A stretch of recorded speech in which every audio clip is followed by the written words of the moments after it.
जी दोस्तों है साडा जी इंतहाई गर्मी च 46-45 टैंपरेचर च दोस्तों कंटीन्यूस ब्रीडिंग कराने वाला दोस्तों फार्मूला दोस्तों है। सब तो पहला खुशखाश पॉपी सीड के नाम तो है दोस्तों सरसों, और दोस्तों वाइट चना, और दोस्तों अलसी, है दोस्तों तिल मकदार चेक कर सकते हो, और है दोस्तों दालां दालां भी देखो दोस्तों केड़ियां केड़ियां माश, लोबिया, मसूर और मूंग, है दोस्तों 4 चीज़ां ने। ठीक है, मकदार इन्हां दी दोस्तों इहदी सब तो घट होनी चाहिए, तिल दी सब तो घट होनी चाहिए, अलसी दी सब तो घट होनी चाहिए, उस तो बाद दोस्तों इहदे विच सरसों आनी चाहिए, उस तो बाद चनी आनी चाहिए।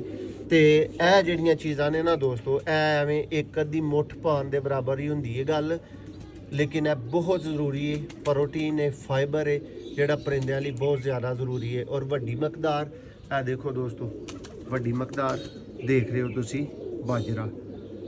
ठीक है, और यह दोस्तों उस तो बाद सैकेंड वड्डी मकदार यह गंदम दी है।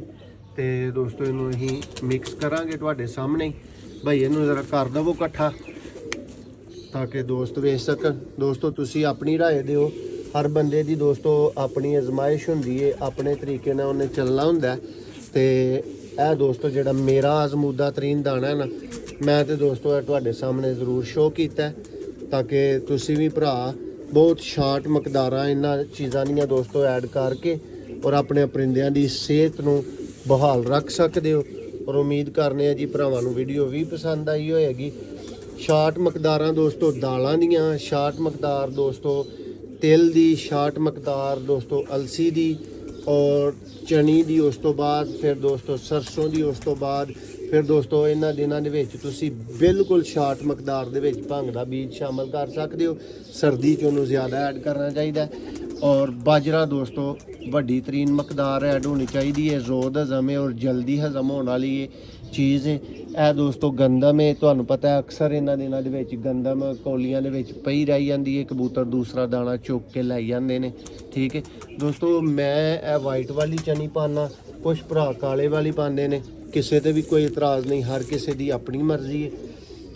तुसी दोस्तों साडा दाना तुहानूं किवें दा लग्गा इहदे ते अपनी राय ज़रूर दिओ। बहुत शुक्रिया।